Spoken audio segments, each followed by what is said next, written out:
bom dia para você que está aqui, que você tenha um sábado cheio de Deus, cheio da presença do Senhor. Bom dia para você também que está nos acompanhando da tua casa. Eu quero te convidar a fazer parte da adoração nessa manhã, porque a gente vai começar cantando uma música que eu amo cantar junto com essa igreja. Essa vocês cantam forte e animados, e eu quero que você que está em casa também cante com o seu melhor para Ele nesse sábado especial, porque a Ele seja dada toda a honra e toda a glória. Eu peço que você se levante.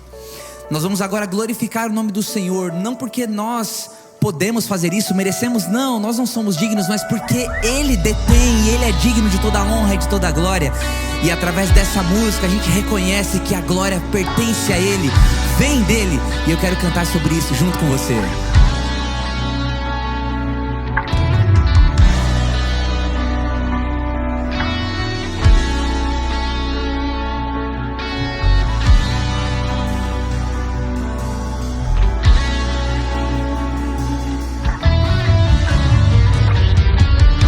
Todos juntos?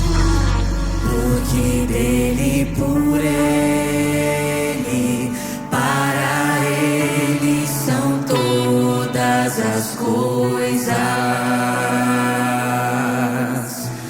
Porque dele, por ele, para ele são todas as coisas.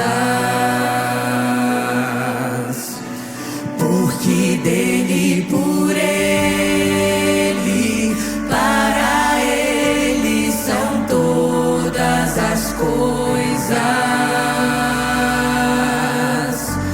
Porque dele, por ele, para ele são todas as coisas.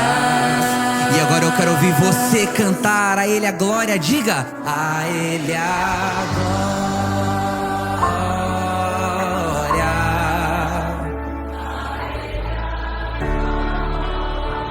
Amém. A Ele toda a glória. A Ele a glória.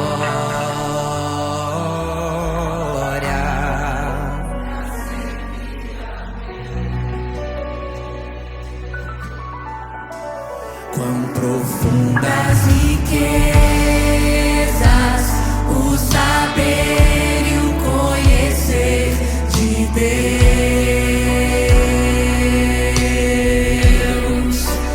Quão insondáveis seus juízos e seus caminhos. Quão profundas riquezas o saber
Livro dos Salmos, capítulo 51.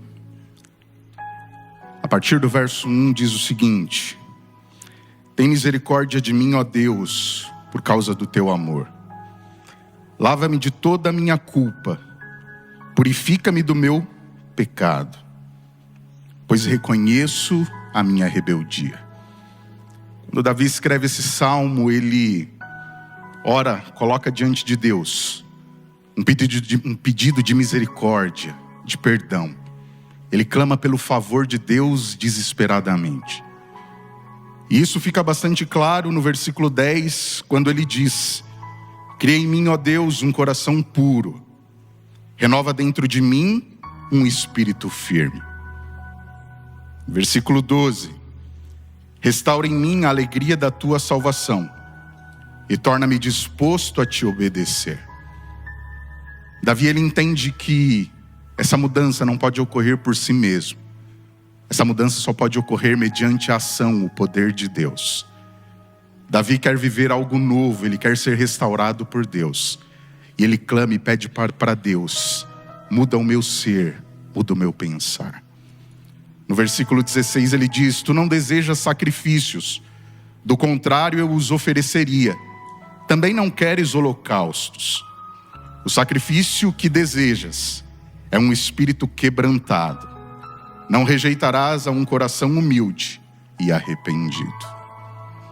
A despeito das diferenças que existem entre cada um de nós, o tom e a cor da pele, as diferenças socioculturais e econômicas, todos nós, no que tange e concerne ao pecado, somos iguais diante de Deus. Mas não só diante do pecado, mas diante da graça, do favor e da misericórdia dele em nos perdoar e salvar. Eu convido você, se assim como Davi você reconhece que precisa desse perdão, a se ajoelhar e orar comigo.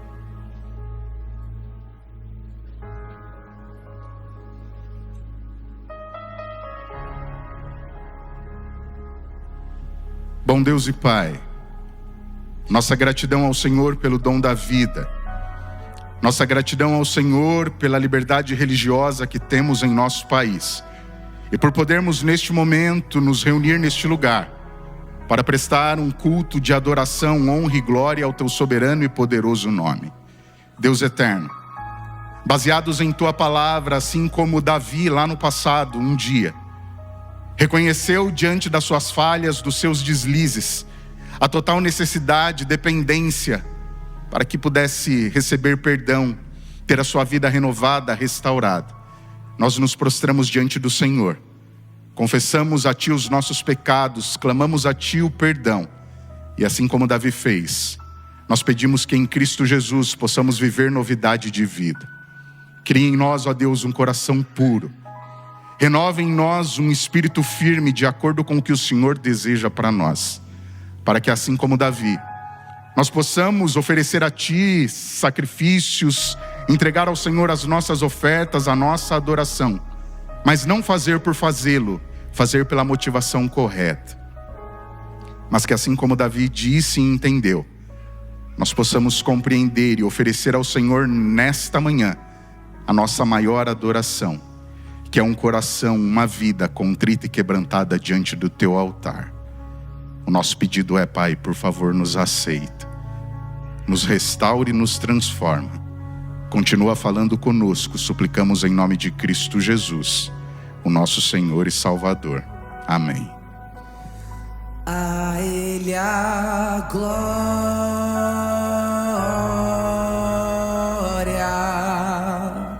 a Ele a glória,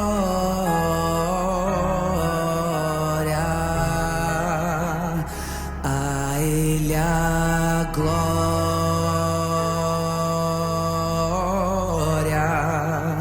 para sempre. Amém.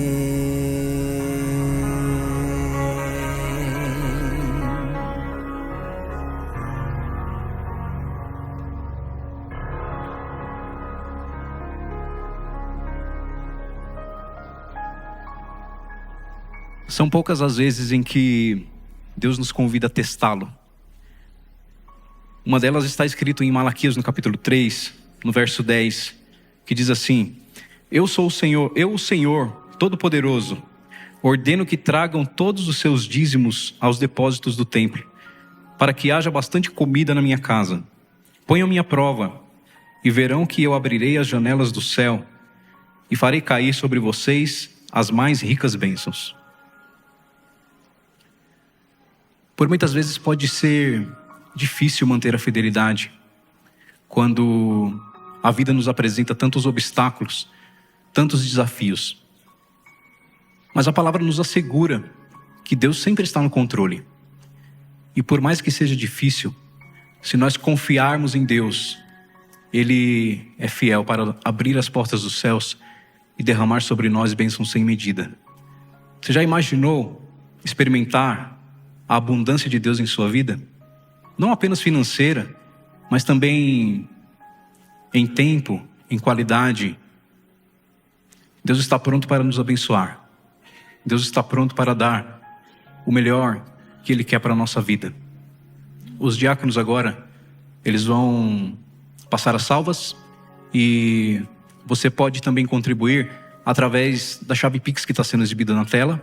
E você que está acompanhando essa transmissão pela internet, está aparecendo um QR Code aí na sua tela para você também poder fazer a sua contribuição. Nós pedimos também que você envie o seu comprovante através do mesmo e-mail, que é o e-mail da chave Pix, especificando se a sua contribuição é dízimo ou oferta. Para quem quiser contribuir com o nosso Projeto 48, que é o projeto de construção da nossa nova igreja, basta apenas você identificar a sua contribuição com os centavos, ponto 48. Que Deus os abençoe.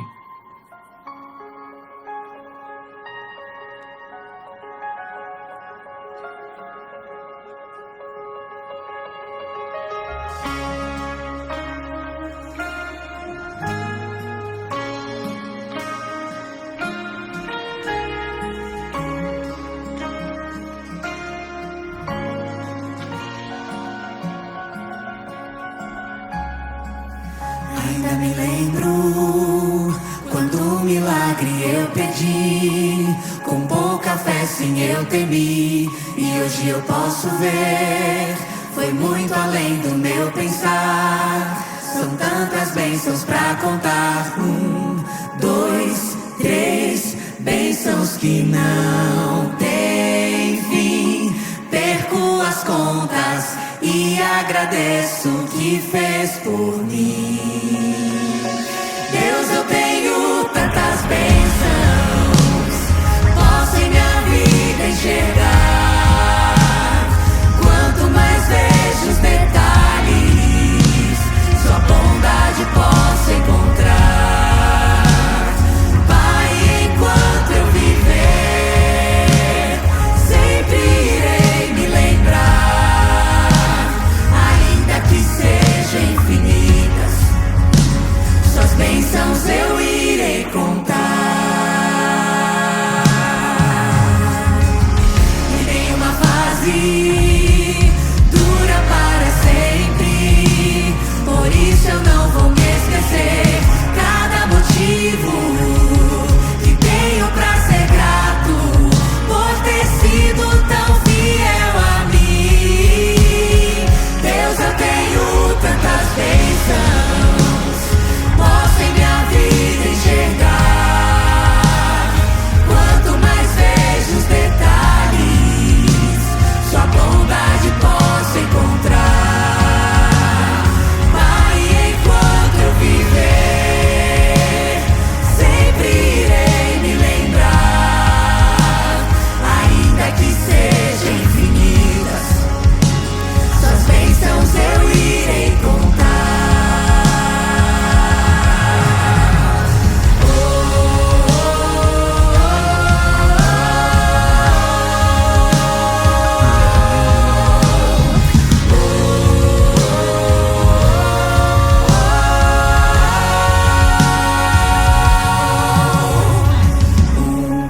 Dois, três, bênçãos que não têm fim.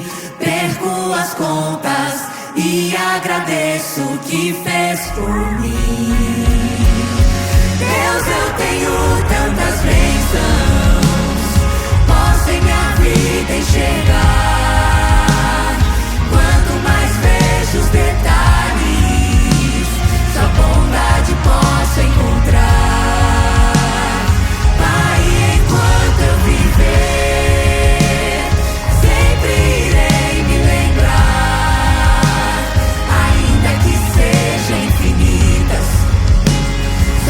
bênçãos eu irei contar, ainda que sejam infinitas, suas bênçãos eu irei contar.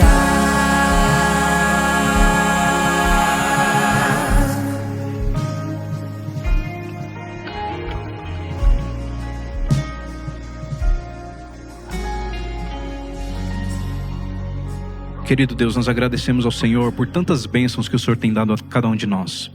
Receba, Senhor, essa contribuição nas Tuas mãos e que seja para o avanço da Tua obra.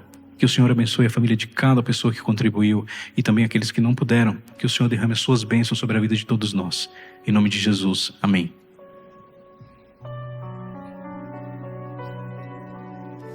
Se você se sente abençoado por Deus, diz amém. Amém. Eu peço que você se levante porque a gente vai cantar do céu agora. E essa é uma música que você canta forte. A gente vai falar Maranata, ora vem Senhor Jesus. Então cante com toda a energia do teu coração.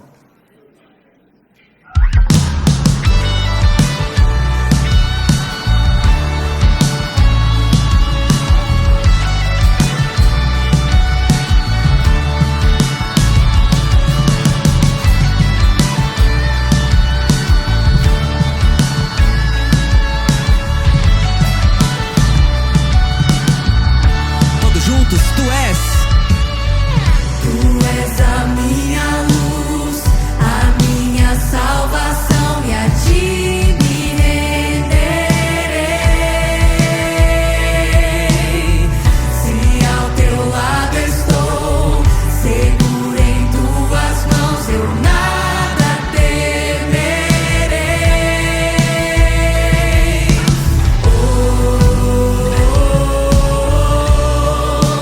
Tu és santo, ó Senhor.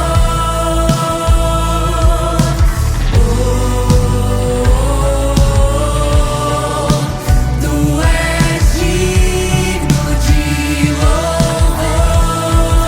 Só em ti, igreja. Só em ti confiarei, eu nada temerei. Em frente eu irei, pois eu sei que vivo estás e um dia voltarás do céu pra nos buscar, pra sempre reinarás. Aleluia.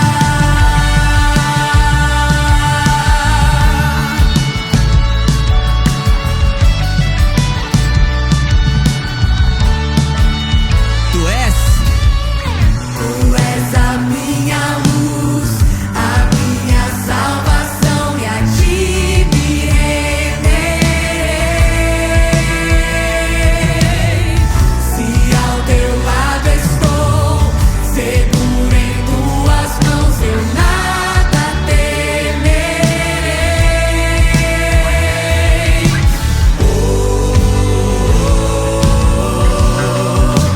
Tu és santo, ó Senhor.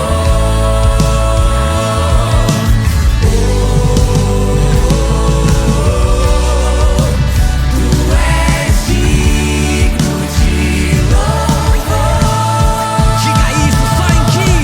Só em ti confiarei, eu nada temerei.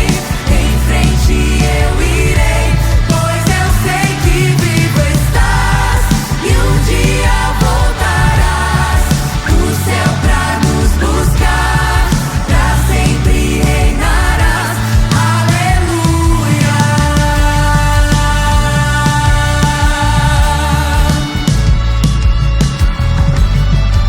E agora eu quero ouvir a igreja cantar.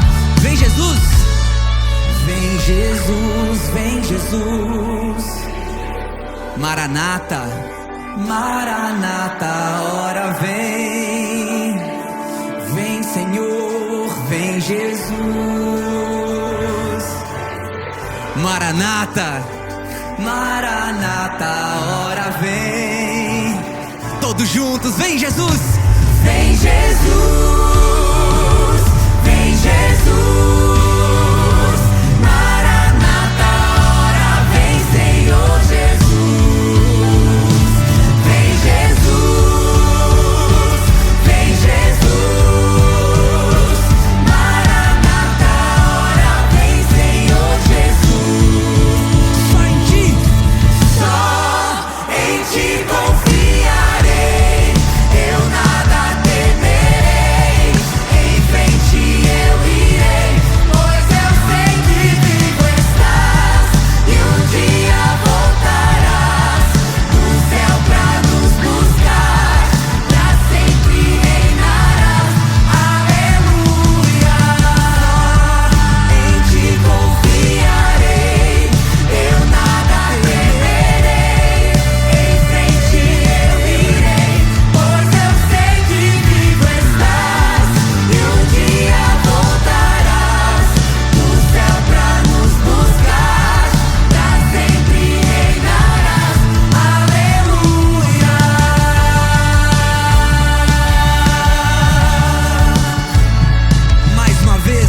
de toda honra, de toda glória, de toda adoração.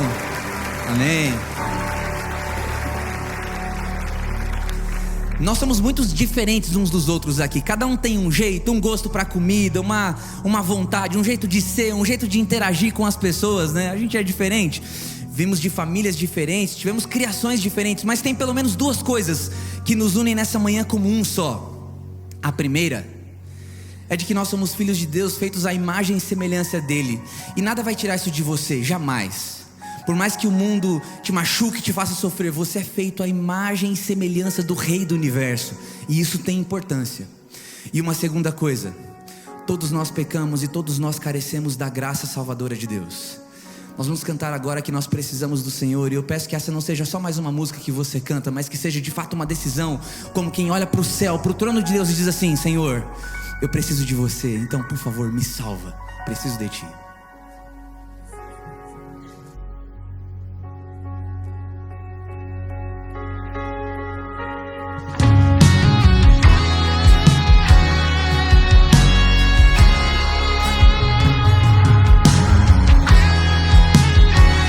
Começam, preciso de ti, preciso do teu perdão, preciso de ti, quebranta meu coração. Todos juntos como a corça. Como a corça anseia por águas, assim tenho sede.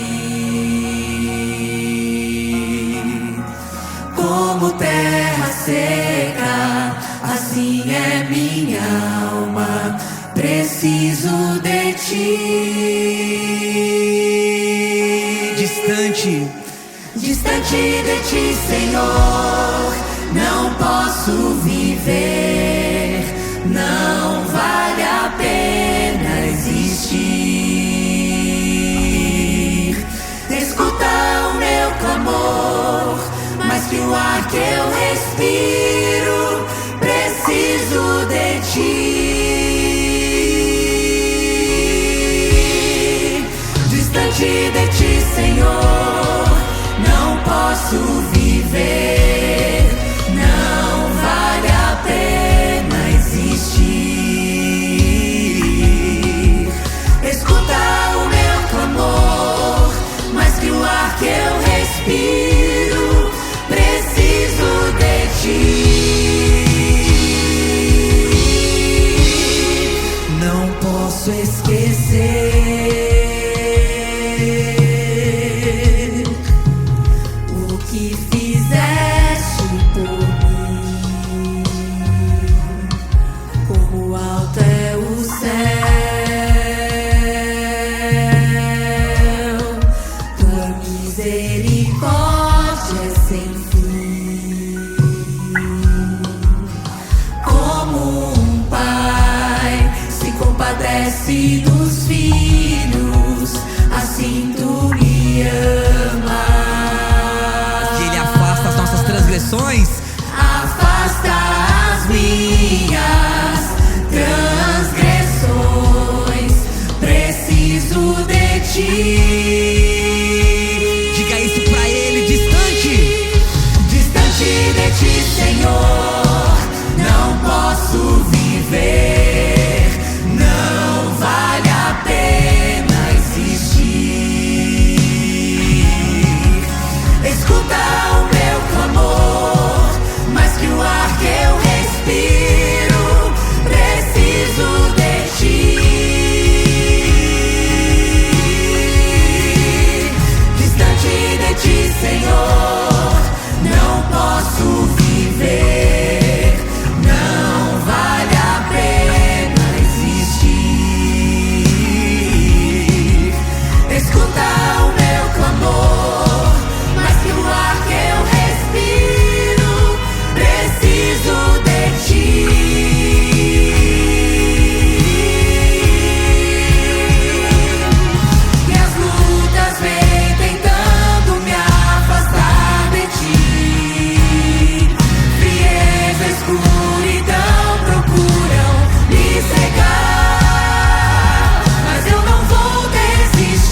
pena. Sem Ele não vale a pena existir. E Ele escuta o nosso clamor. Cante isso. Escuta o meu clamor, mais que o ar que eu respiro, preciso de ti.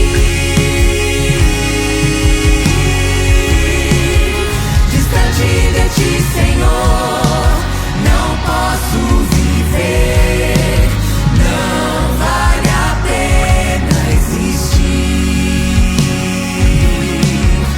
Escuta o meu clamor, mais que o ar que eu respiro, preciso de ti. Preciso de ti. Preciso de ti. Precisamos de ti. Preciso de ti. Preciso de ti.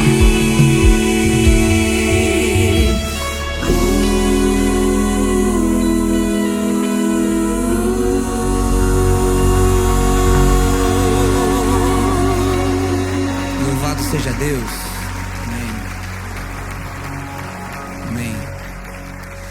Essa semana eu experienciei uma coisa diferente com Deus e me fez um bem danado. Eu queria compartilhar junto com você. A gente tem um coral aqui na igreja, você sabe disso, já tem quase 90 vozes, tem sido uma bênção. E a liderança do coral, através do Márcio, que é o nosso diretor, está aqui no louvor junto com a gente hoje. Ele falou, olha, eu estou sentindo necessidade de estar mais junto de vocês, junto de Deus. E ele propôs, vamos se encontrar essa semana, todos os dias. Primeiro ele propôs 3 horas da manhã. Eu falei, menino, tu não conhece a nossa vida não? Você tá doido? E a gente negociou e ficou para meia-noite, né? E a gente se encontrou durante a semana, todos os dias ali, à meia-noite. E todo mundo pôde partilhar do pão, abrir a palavra, abrir o coração e orar diante de Deus. E essa semana eu experimentei algo novo no Senhor através desses encontros que foram incentivados e inspirados pelo Márcio. E Márcio, eu queria te agradecer por isso. Louvado seja Deus pela sua vida. E a gente precisa experienciar algo novo com Deus, porque senão essa rotina ela nos engole e vir para cá começa a perder o sentido. A gente fica anestesiado. Peça para Deus para que você experimente algo novo nele, e Ele jamais vai te negar essa oração. Que seja através da mensagem de alguém, de um abraço, de uma pessoa que você precisa ver e ouvir, da palavra dele, nos encontros diários que você precisa ter com ele através da palavra. Peça algo novo, e eu quero pedir para ele isso nessa manhã e junto com você. Você que está em casa, peça algo novo para o Senhor, cante isso.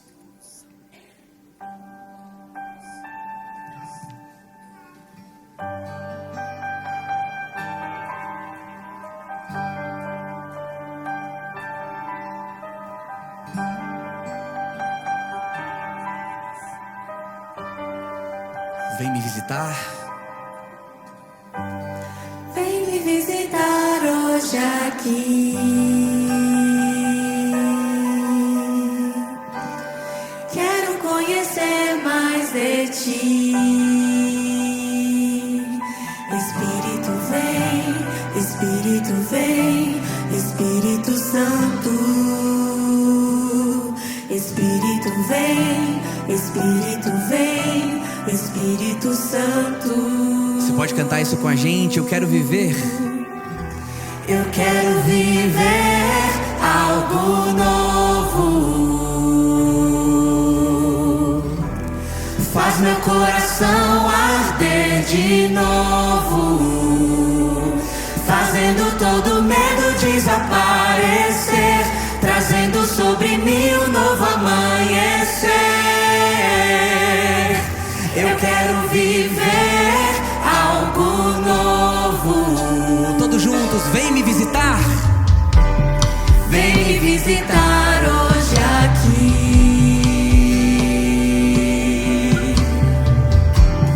Quero conhecer mais de ti. Espírito vem. Espírito vem, Espírito vem, Espírito Santo.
Peça isso para Ele. Faz meu coração.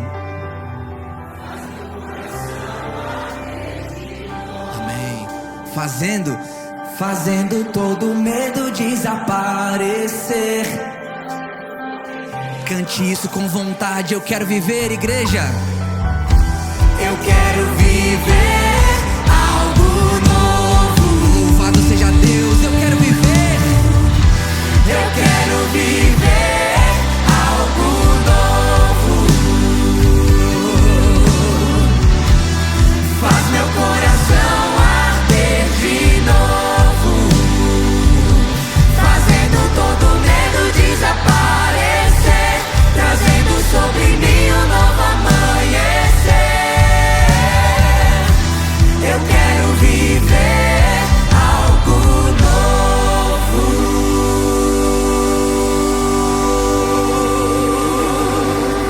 Amém. Amém. E agora eu quero ver aqueles que querem viver algo novo no Senhor cantando assim. Eu quero viver algo novo.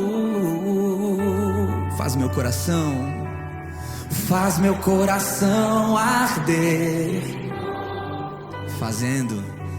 Fazendo todo medo desaparecer, trazendo sobre mim um novo amanhecer. Eu quero viver.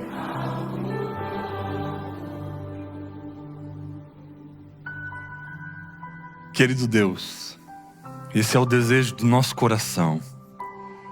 De fato andarmos em novidades de vida e vivermos coisas extraordinárias ao Teu lado.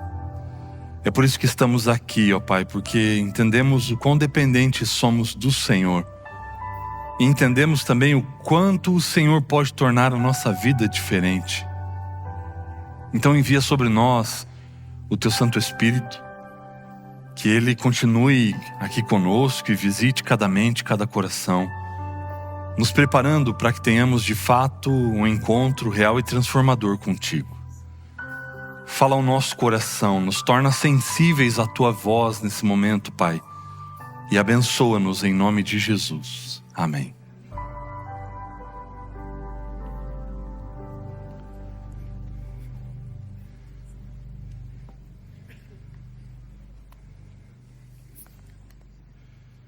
Bom dia, um feliz sábado para você, seja muito bem-vindo à Nova Semente.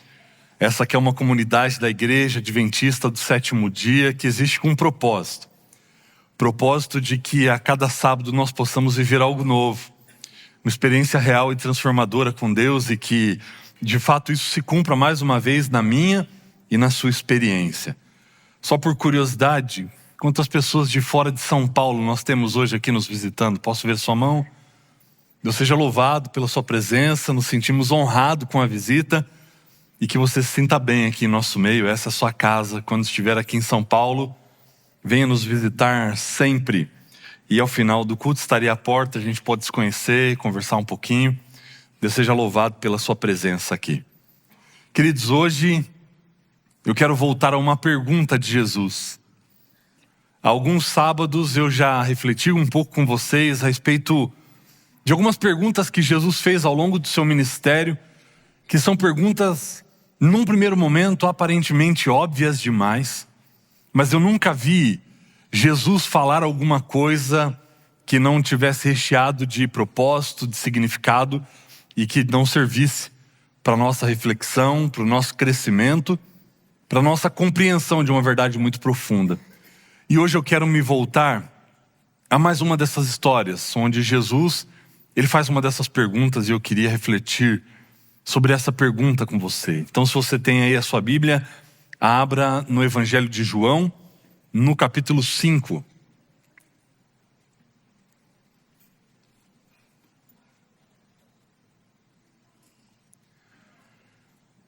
Evangelho de João, capítulo 5. É uma história bastante conhecida, mas eu quero me ater à pergunta que Jesus vai fazer no meio dessa história, para a gente tirar algumas lições para a nossa vida. E aqui na minha Bíblia eu leio assim: passadas essas coisas, havia uma festa dos judeus e Jesus foi para Jerusalém. Existe ali, junto ao portão das ovelhas, um tanque chamado em hebraico Betesda, o qual tem 5 pórticos. Neste jazia uma multidão de enfermos, cegos, coxos, paralíticos, esperando que a água se movesse, porque um anjo descia de tempos em tempos, agitando aí o primeiro a entrar no tanque. Uma vez agitada a água, sarava de qualquer doença que tivesse. Estava ali um homem enfermo havia 38 anos. Jesus, vendo-o deitado e sabendo que estava assim há muito tempo, perguntou: você quer ser curado? O enfermo respondeu: Senhor, eu não tenho ninguém que me ponha no tanque quando a água é agitada. Quando tento entrar, outro enfermo chega antes de mim. Então Jesus lhe disse: levante-se, pegue o seu leito e ande. Imediatamente o homem se viu curado e, pegando o leito, começou a andar. E aquele dia era sábado. Isso vai causar toda uma situação com os líderes religiosos da época. Eu não quero me ater nessa ênfase, que é uma das principais do capítulo, mas eu quero me ater a esse recorte até o verso 9, dessa relação de Jesus com esse homem, da pergunta de Jesus, da resposta do homem e da minha e da sua condição. Só para a gente entender algumas coisas aqui, achados arqueológicos, tanto de 1888 como de 1930, trouxeram mais luz a respeito de como era, ou de como eram esses pórticos, de como era o tanque de Betesda. Era um tanque que ficava, na verdade foi traduzido no português para tanque, mas a melhor tradução seria de piscinas. Eram 2 piscinas grandes que tinham ali. Se você der um Google, tanque de Betesda, você vai ver remontagens, desenhos que foram feitos baseados nesses achados arqueológicos. Imagina uma forma retangular com um pavimento no meio. Então você tinha 5 pavimentos, um maior ou 2 maiores nas laterais, 2 aqui que fechavam e um no meio. E essa parte do meio dividia esses compartimentos, onde uma metade, uma primeira piscina, ficava num nível mais elevado, a segunda num nível mais baixo, e de maneira que a água de uma era escoada para outra e depois era descartada e renovada. E nesses compartimentos, nesses pavimentos, ficavam ali as pessoas. Isso servia antes, naquela época, para a purificação dos judeus que iam servir no templo, ou que iam até o templo. Passavam por ali, faziam um ritual de purificação e iam para lá. O entendimento disso, por parte de alguns teólogos e alguns estudantes da Bíblia e de toda a dinâmica do comportamento judaico, vão dizer que essa troca de águas, ou o fato disso servir para a purificação e necessitar de água sempre limpa, e muitas vezes de água corrente, era o que fazia com que essas águas eram agitadas. Porque ao se ligar, de repente, algum sistema hidráulico, uma água escoava de um lugar para o outro, e entrava uma água de uma fonte próxima ali que alimentavam essas piscinas, e isso gerava, essa troca de água gerava essa movimentação. Bastou alguém em algum momento dizer que foi curado diante disso, para se estabelecer ali uma crença de que quando as águas eram agitadas, o primeiro que entrasse na água era curado. E havia essa crença de fato. Isso, com o passar do tempo, e até mesmo nos tempos de Jesus, já tinha uma conotação de um santuário de cura pagão, por conta da influência do Império Romano também. Então, por conta dessa crendice, por conta dessa popularidade, isso tinha relação também com o deus Asclépio, ou Esculápio, como era chamado pelos romanos. Então muitas pessoas iam para lá crendo que assim elas seriam curadas, que assim elas seriam libertas das suas enfermidades, enfim. Isso está entre colchetes na Bíblia, no verso 4, porque na verdade se tratava de uma tradição, de algo que era conhecido e que foi inserido ao texto bíblico, mas deixando bem claro por conta dos colchetes que não é um texto de um manuscrito bíblico, mas era uma nota de rodapé, uma nota marginal de algum copista que foi inserida no texto, mas com a sua devida marcação de que isso de fato era algo que não fazia parte daquilo que o evangelista João havia escrito. Apesar disso tudo, de terem lá muitos enfermos, apesar de ter se transformado num lugar com uma conotação de até um santuário pagão de cura, Jesus vai até lá. Jesus vai em lugares impensáveis para alcançar pessoas, para salvá-las, para tirá-las daquela condição. É impressionante que Jesus está disposto a fazer muitas coisas, a ir em muitos lugares para salvar. Jesus geralmente é aquele que vai onde ninguém mais quer ir. De maneira que ele vai onde você está. Jesus se apresenta onde você precisar dele. E eu fico pensando, abrindo um parênteses aqui, né?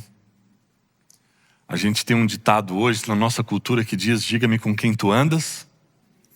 Fico imaginando se a gente aplicasse isso para Jesus. Ou se isso valesse de fato para Jesus, qual é a imagem que nós teríamos de Jesus? Porque ele não andava com gente muito boa. Jesus costumava ir a lugares, e por isso ele foi muito criticado, por isso ele foi muito julgado.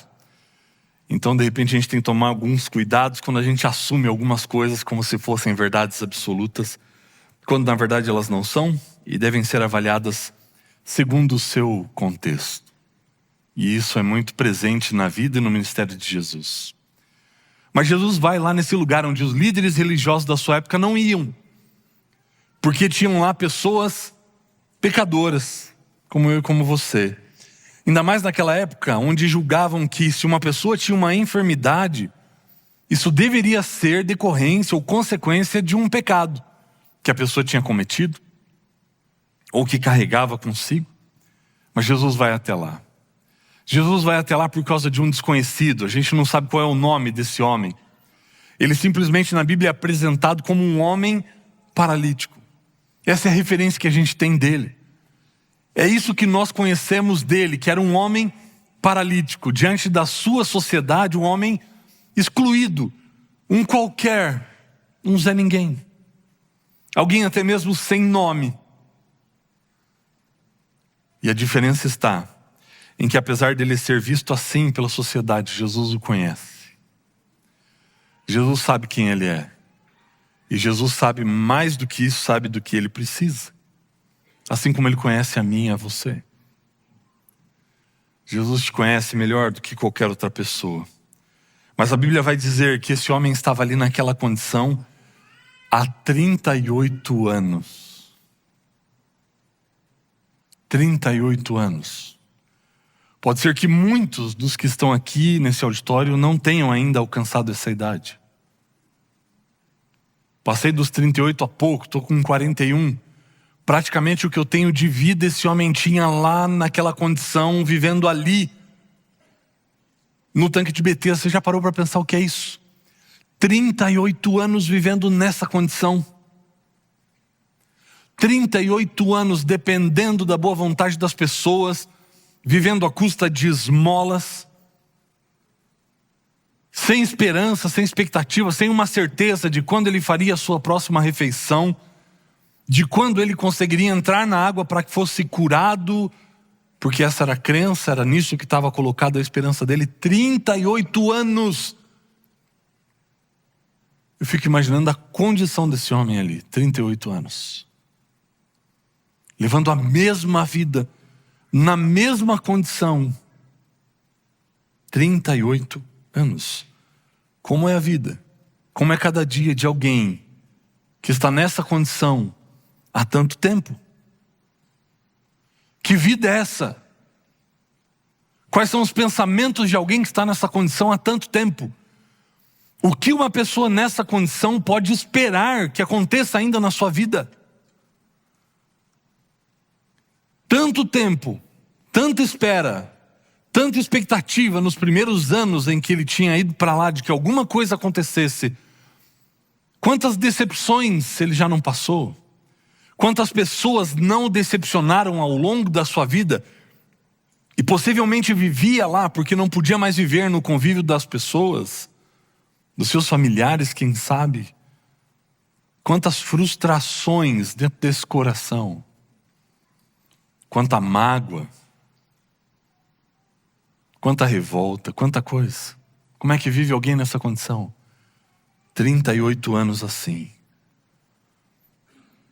E aí ele vai ter um ponto de virada na sua vida, que é o que acontece quando Jesus entra em cena. Quando Jesus entra em cena, tudo pode ser diferente. Tudo pode ser transformado. Quando Jesus aparece, a esperança renasce. Novos sonhos aparecem, a vida ganha um novo sentido, um novo significado. Porque Ele é especialista nisso. Ele tem poder para fazer isso. E ao longo da história bíblica nós vemos isso acontecendo inúmeras vezes. Quando Jesus entra em cena, um cobrador de impostos, fraudulento, ele pode se transformar no maior dos doadores, como Zaqueu. Quando Jesus entra em cena, aquele que perseguia os cristãos e os matava, como Saulo, pode se transformar no maior escritor do Novo Testamento, como Paulo. Quando Jesus entra em cena, simples homens, pescadores, iletrados, com pouca cultura, podem transformar a história do mundo como os 12 fizeram. Quando Jesus entra em cena, coisas extraordinárias podem acontecer. Corações podem ser transformados e situações também. E Jesus vai até aquele homem. Mas me chama a atenção a pergunta que Jesus faz, porque aos nossos olhos, uma pergunta óbvia demais. Mas não está estampado Jesus na situação. Como é que chega para alguém? Você chega para alguém que está com fome e pergunta: você quer comer alguma coisa? Você chega para alguém que está aflito, quer ter paz no coração? É muito óbvio isso. Será? Será que é óbvio assim? Jesus vai fazer aqui uma pergunta aparentemente óbvia para esse homem: quer ser curado? Mas perceba que não é tão óbvio assim, porque qual seria a resposta mais óbvia a essa pergunta? Sim ou até não. Não é sim ou não? Seriam as respostas óbvias para essa pergunta. Mas é isso que ele responde? Você percebe que não é tão óbvio assim? Que Jesus conhece aquele homem, sabe o que realmente vai no coração. Por isso Jesus permite ele passar por esse processo, por esse caminho de conscientização da sua própria condição. E aqui Jesus vai ensinar algo muito importante para nós, através da vida desse homem. E por que Jesus faz isso? Porque Ele conhece, Ele sabe qual é a condição dele ali. E a resposta do homem qual é? Senhor, eu não tenho ninguém que me coloque no tanque. Porque quando a água é agitada, e eu tento entrar na água primeiro, entra outro antes de mim. Jesus conhece o coração do ser humano. Jesus conhece a nossa essência. Sabe do que nós somos feitos. Jesus conhece as nossas incertezas, as nossas inconstâncias. E é por isso que Ele faz essa pergunta. E mais do que só para resolver a condição daquele homem, é para ajudar a mim e a você a resolvermos a nossa condição também. Porque a história desse paralítico, desse homem, reflete a minha e a sua história. E o fato de Jesus ter curado esse homem, deixa claro que Jesus pode curar a minha e a sua paralisia espiritual também. Porque talvez Jesus pudesse perguntar para mim e para você hoje: você quer ser curado da sua paralisia espiritual? Nós poderíamos dar uma resposta óbvia de sim ou não. Mas o quanto isso seria fruto de um impulso impensado. Porque pode ser que tenha passado na sua mente aí: não, mas eu não preciso, eu estou bem espiritualmente. Será? Você tem consciência da sua real condição espiritual? E quando a gente para refletir na resposta desse homem, e no que pode ter levado esse homem a responder isso, não com obviedade de sim ou não, mas de ter colocado: Senhor, não tem ninguém que me ponha no tanque, isso vai fazer a gente refletir em muita coisa na nossa vida. Na minha condição, e talvez eu perceba que realmente não faria sentido dar uma resposta tão óbvia e tão direta de sim ou se não, sem antes pensar no que tudo isso implica. A questão é que ao invés desse homem responder sim ou não, ele dá uma desculpa. Eu não tenho ninguém que me ponha no tanque. Ele terceiriza a responsabilidade. Será que isso não reflete a minha e a sua condição também? Você tem, de certa maneira, terceirizado a responsabilidade da sua vida espiritual para alguém? O paralítico vai dar a desculpa, não tenho ninguém que ponha no tanque, mas eu fico pensando, são 38 anos ali. Eu tomei um tempo para tentar imaginar o que poderia ser feito em 38 anos. Se realmente o meu desejo fosse de cura, o que eu teria feito em 38 anos nessa condição? Bom, se dentro da crença que ele tinha, se dentro daquilo que era conhecido para ele, a questão era de entrar primeiro no tanque quando a água fosse agitada, são 38 anos. Nesses 38 anos, o que eu penso que seria o mínimo que eu deveria ter feito? Nem que eu fosse arrastado. A gente encontra às vezes um paralítico ou outro, ele vai com a mão, ele vai rolando, ele dá um jeito. 38 anos, ou então tinham ali cegos, pessoas com outras enfermidades que não a mesma que a dele, com impedimento de locomoção. Querendo ou não, tinham pessoas que passavam por ali, era questão de pedir uma ajuda para alocarem ele um pouco mais perto. Em 38 anos, se a piscina era aqui, eu ia estar aqui. Para eu só tombar meu corpo dentro da água. São 38 anos. Aí você começa a pensar, será que era isso que ele queria mesmo? Será que ele tinha condição daquilo que ele realmente queria? E será que ele tinha realmente se movido na direção daquilo que ele parecia querer?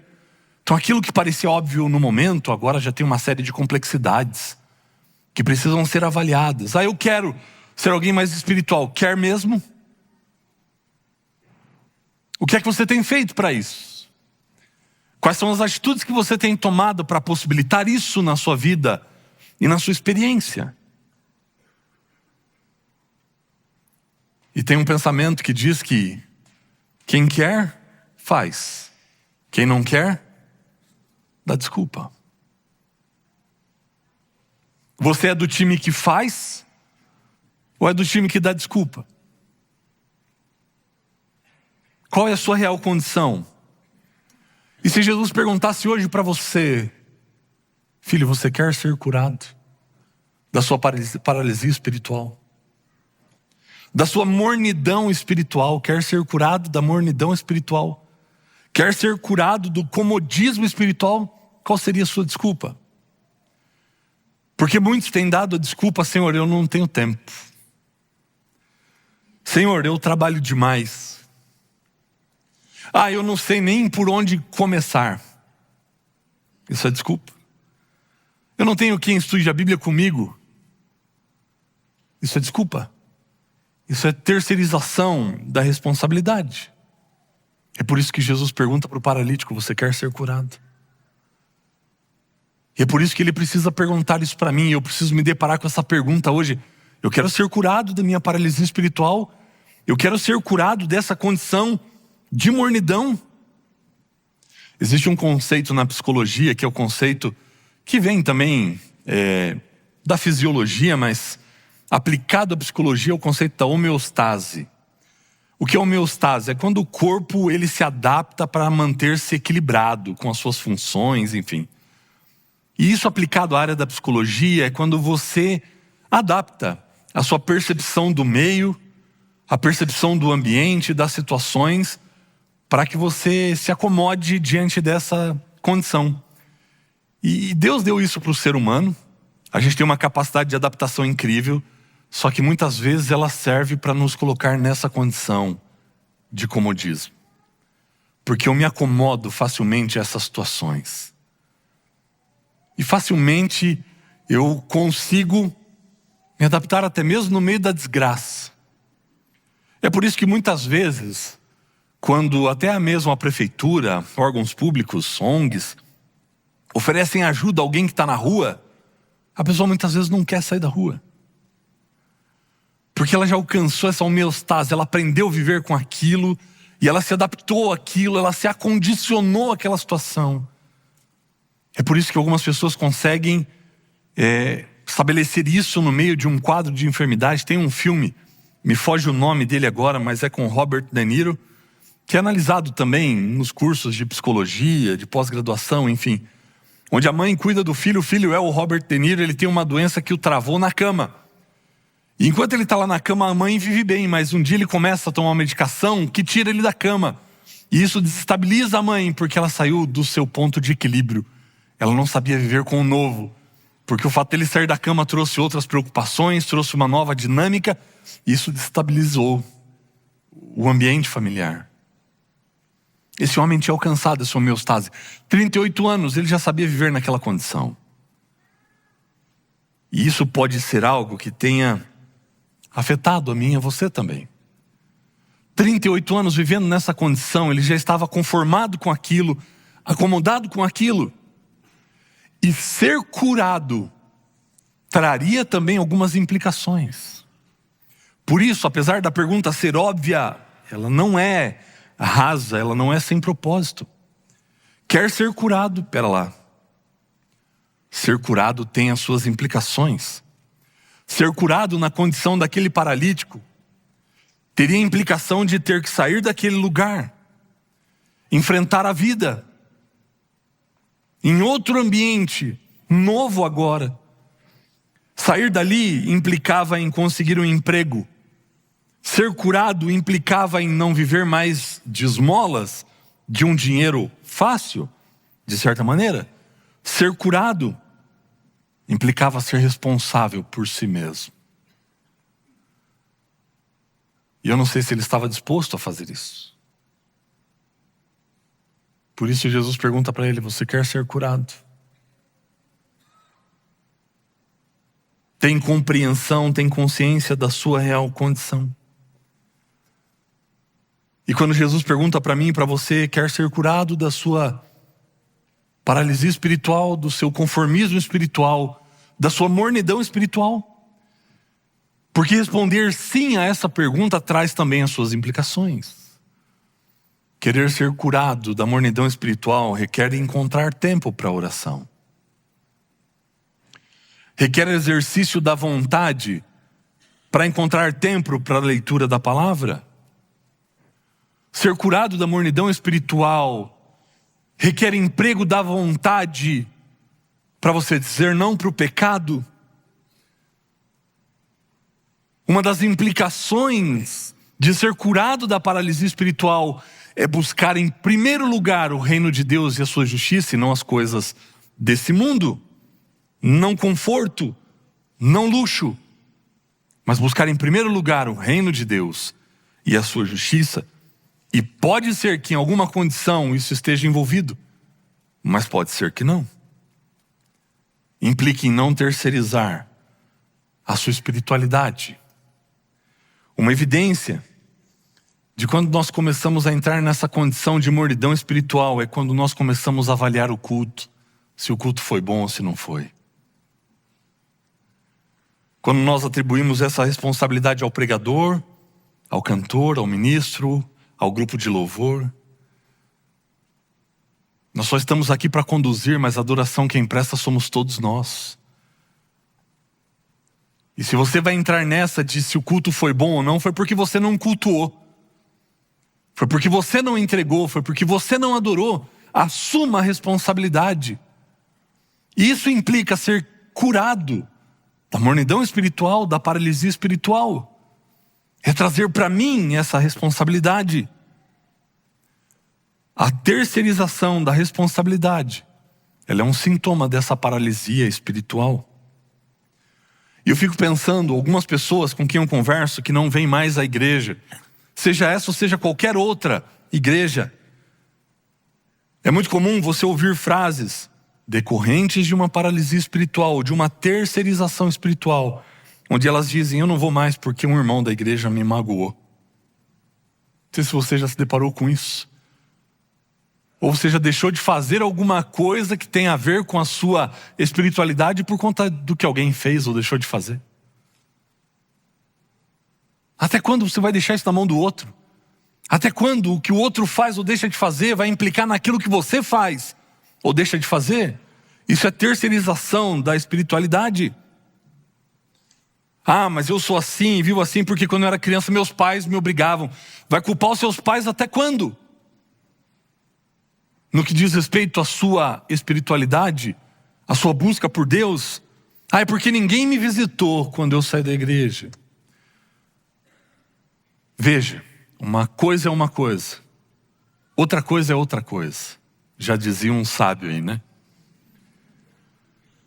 Uma coisa é o papel da igreja, e a igreja falha muitas vezes. E como a igreja somos nós falhamos. Somos rudes muitas vezes. Não visitamos muitas vezes, não cumprimos o nosso papel. Isso é uma coisa. Agora, outra coisa é você terceirizar a sua salvação, a sua espiritualidade a isso. Você entende? Eu não estou aqui passando pano para a igreja. Nós erramos muitas vezes.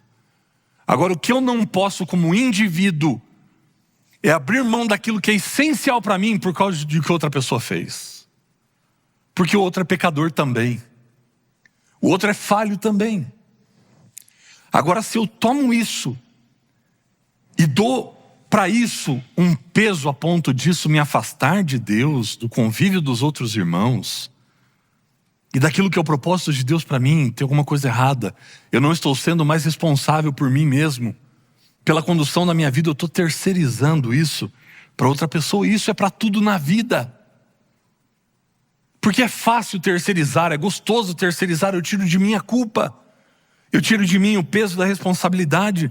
Mas até quando você vai terceirizar a responsabilidade do que você faz na sua vida? Até quando isso vai ser um resultado do que os outros dizem, do que os outros pensam, do que os outros fazem? Quando você vai assumir o controle no sentido de você empregar a sua vontade e direcionar a sua vida de fato. Até quando isso vai estar na mão das outras pessoas? Até quando você vai impedir que, ou vai permitir que outros impeçam o seu crescimento? Até quando você vai permitir que outros impeçam você de tomar uma decisão quando as coisas estão tão claras à sua frente? É por isso que Jesus pergunta: queres ser curado? A gente não pode dar uma resposta óbvia como fruto de um impulso apenas, mas nós precisamos pensar e ponderar sobre isso. E eu não sei se você já parou para pensar nisso, mas talvez a própria igreja seja para você o tanque de Betesda. Talvez a nossa reunião de sábado seja para você aqui o tanque de Betesda.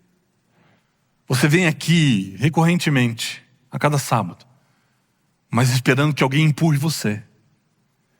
Esperando que alguém faça algo por você, quando isso só depende de você.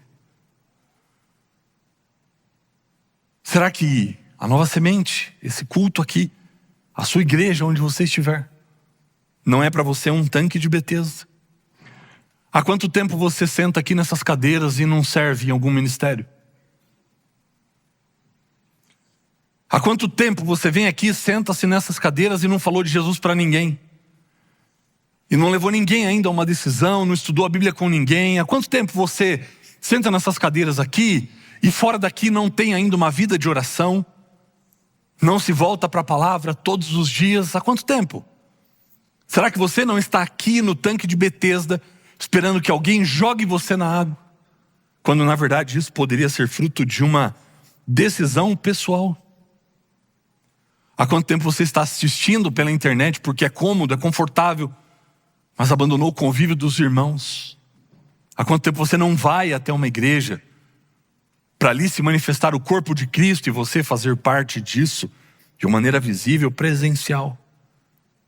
Está esperando ser empurrado? Há quanto tempo você vem aqui: eu não participo de nenhum ministério porque nunca ninguém me chamou?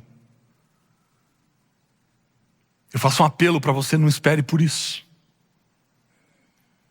Em todos os ministérios da igreja você pode servir, tem lugar para você. E quem quer faz, quem não quer, então não tem desculpa. Procura um líder. Eu não sei quem é o líder. Isso é desculpa. Pergunta. As pessoas sabem quem são, eles vão indicar. Está ali o Zulai, está ali a Vandinha, Isabel sempre está correndo para um lado e para o outro, Davi está ajudando com os diáconos. O povo todo que está em pé aí, está servindo a igreja. porque tomaram essa atitude, essa disposição. Você pode estar em pé no próximo sábado ali servindo. Está esperando o quê? Está terceirizando. Se ninguém me chamar, eu não vou. É o paralítico no tanque de Betesda, ninguém me empurra para dentro da água. Assuma essa responsabilidade. Assuma a responsabilidade de uma vida de oração, de todos os dias separar um tempo para contemplar Jesus na sua palavra. Quer ser curado? Pergunta simples, aparentemente óbvia, mas muito profunda, que traz muito a ser considerado. Jesus conhece o coração do homem, sabe o que ele realmente quer, sabe o que ele realmente precisa, e pela sua bondade, pela sua misericórdia, Jesus cura aquele homem, mostrando que isso era o melhor para ele e é o melhor para mim e para você. Nós precisamos de fato sair dessa mornidão espiritual, porque essa foi uma advertência que Cristo fez. Essa é uma advertência apresentada na Bíblia, falando sobre a condição da nossa igreja, da minha e da sua condição nos dias em que nós vivemos. E nós vamos ver isso de maneira mais clara em Apocalipse capítulo 3, no verso 15. Se você tem aí a sua Bíblia, vá lá comigo. Apocalipse capítulo 3, verso 15. Porque ali nessa carta, que é dirigida a nós, a esse povo que vive nesse tempo, no fim dos tempos, no tempo que antecede a volta de Cristo, nós correríamos um grande risco. Por isso que está escrito em Apocalipse 3, 15, conheço as obras que você realiza, que você não é frio nem quente. Quem dera você fosse frio ou quente. Assim, porque você é morno e não é nem quente nem frio, eu estou a ponto de vomitá-lo da minha boca. A mornidão é um dos adjetivos a essa condição de paralisia espiritual, de conformismo espiritual. Nos acomodamos. Temos um bom auditório, temos um bom programa, um bom louvor, boa música, excelente banda, excelentes cantores, ar-condicionado, tá tudo bem. E aí eu venho aqui e consumo isso como eu consumo qualquer outro produto, outro entretenimento. Mas e aí? Vai ficar nessa até quando? Tá nessa há quanto tempo? Será que já faz 38 anos que você vive essa mesma vida? Mecanizada de todo sábado. Eu vou à igreja porque eu vou à igreja. Que me faz bem. Quanto tempo mais você vai viver nisso? Quanto tempo mais você vai ficar nessa condição? Esperando que alguém empurre você?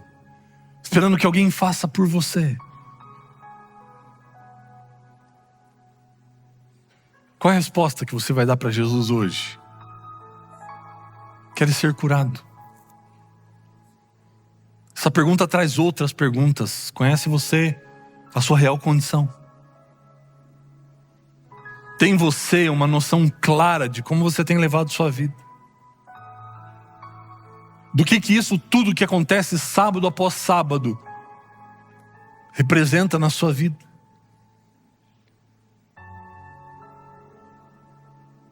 Volto a dizer, a experiência ela pode ser real, mas de nada ela vai valer se ela não for transformadora. Mas quem vai permitir que ela seja transformadora é você. Você tem que assumir essa responsabilidade. Eu não posso imputar isso a você, eu não posso forçar isso a você, porque nem Jesus força. Porque o texto de Apocalipse vai continuar dizendo, no verso 16, ou melhor, no verso 17, você diz: sou rico, estou bem de vida e não preciso de nada. Mas você não sabe que é infeliz, sim, miserável, pobre, cego e nu. A gente colocou uma máscara para parecer que está tudo bem. E o que é que Jesus vai dizer? Aconselho que você compre de mim ouro refinado pelo fogo, para que você seja de fato rico. Compre vestes brancas para se vestir, a fim de que a vergonha da sua nudez não fique evidente, e colírio para ungir os olhos, a fim de que você possa ver. Eu repreendo e disciplino aqueles que amo. Portanto, seja zeloso e arrependa-se. E o verso 20: eis que estou à porta e bato. Se alguém ouvir a minha voz e abrir a porta, entrarei em sua casa e cearei com ele, e ele comigo. Aqui Jesus deixa claro o que é que precisa acontecer. Quem tem o ouro para nos dar, para nos vender, melhor dizendo? É Ele. Quem tem as vestes para nos vestirmos? É Ele. Quem tem colírio? É Ele. Mas Ele está dizendo assim, ó, não estou dando isso aqui para você, você precisa comprar, ou seja, você precisa assumir a prerrogativa. Você precisa assumir a responsabilidade, e é você quem vai comprar. E o que é essa compra? É o emprego da vontade. Ele não vai forçar.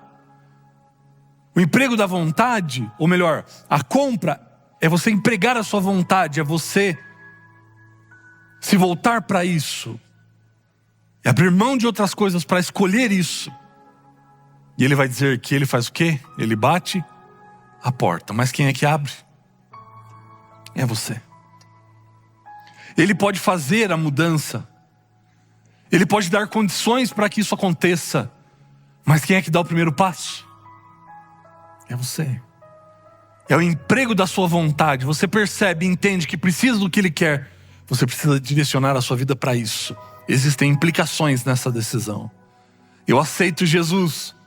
Aceitar Jesus implica em uma série de coisas. Eu disse no casamento, eu aceito a Camila como minha esposa, e ela me aceitou como seu esposo. E aí cada um foi viver a sua vida. Foi isso que aconteceu? É isso que acontece quando a gente aceita no casamento? Você aceita e cada um vai para o seu lado. Cada um vai viver a sua vida. Não. Quando eu digo que aceito, isso implica em muita coisa. Implica em passar tempo. Implica em deixar algumas coisas. Implica em viver essa novidade de vida que agora é a dois, não é mais sozinho. É por isso que ele diz, você vai comprar de mim, você vai escolher isso. Você vai empregar a sua vontade, o seu desejo nisso. Por isso a pergunta, queres ser curado? Você entende a sua condição, entende que falta assumir essa responsabilidade, esse protagonismo. De não depender dos outros. De não esperar pelos outros, mas fazer por si mesmo. Nós vamos cantar uma música agora, que pode ser esse pedido para Jesus. Pedido de que Ele realmente nos cure. De que Ele nos restaure, de que Ele nos transforme. E se você quer fazer dessa música a sua oração, tendo entendido a sua condição e o quanto você precisa de fato, assumir a responsabilidade, mas precisa da ajuda dEle para isso. Quer que Ele te capacite para isso. Faça dessa música a sua oração. Cante conosco e declara isso para Jesus.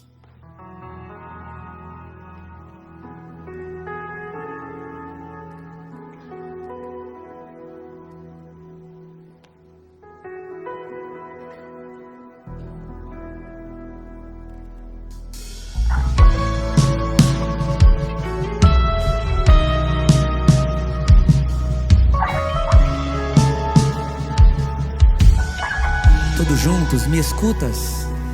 Me escutas quando clamo e acalma o meu pensar.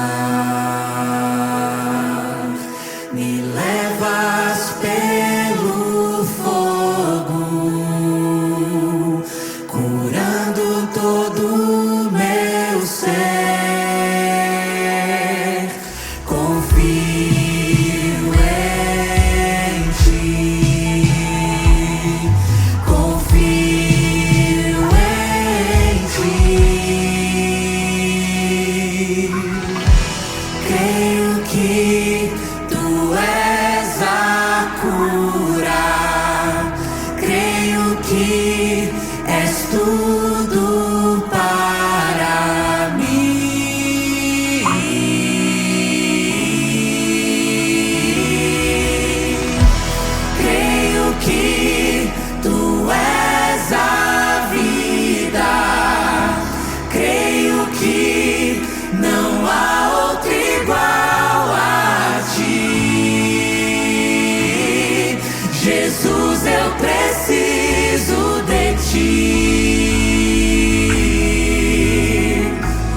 crianças cantam, me escutas? Me escutas quando clamo e acalma o meu pensar. Amém. Todos juntos. Me levas pelo fogo, curando todo o meu ser. Confio em ti, confio em ti.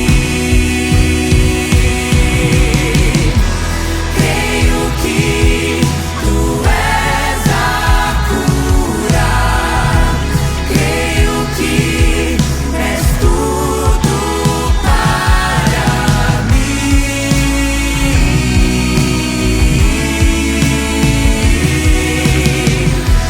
Creio que tu és a vida, creio que não há outro igual a ti. Jesus, eu preciso de ti. E nada é impossível para esse Deus. Nada é impossível para ti, nada é impossível. Diga isso, nada. Nada é impossível para ti. Tens o meu mundo em tuas mãos. Mais uma vez. Nada é impossível para ti. Nada é impossível. Nada é impossível para ti. Tens o meu mundo em tuas mãos. Creio que tu és a cura, creio que és tudo para mim.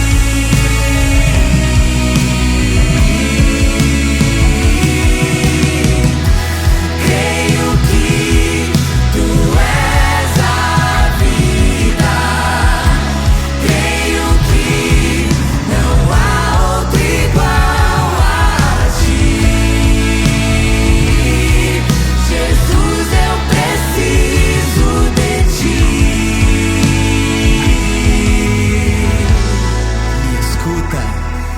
Me escutas quando clamo.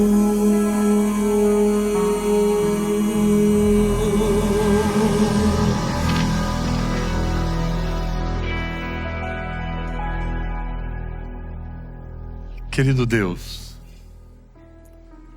sim, nós queremos ser curados. Queremos ser curados da mornidão espiritual, daquilo que nos impede, ó Deus, de termos uma vida de oração, de entendimento, de conhecimento profundo da Tua Palavra. Queremos ser curados, ó Deus, de tudo aquilo que nos impede de Te conhecermos mais íntima e profundamente. Queremos ser curados daquilo que nos impede de ouvirmos a voz do Teu Santo Espírito aqui nesse mundo, por onde quer que formos. Queremos ser curados do conformismo, do comodismo espiritual, para que possamos ter uma vida dirigida pelo Teu Santo Espírito, para que de fato possamos buscar em primeiro lugar o Teu reino e a Tua justiça, para que possamos viver mais pelo céu do que pela terra. Que o nosso coração de fato esteja plantado na eternidade e que para isso sejamos curados, ó Deus, de todas as nossas enfermidades espirituais. Por favor, ó Deus, vem em nossa direção. Toca a nossa vida com o Seu toque curador, redentivo, salvador. E que nós possamos abrir a porta do nosso coração para que o Senhor entre, faça em nós morada e opere em nós tanto o querer quanto o realizar.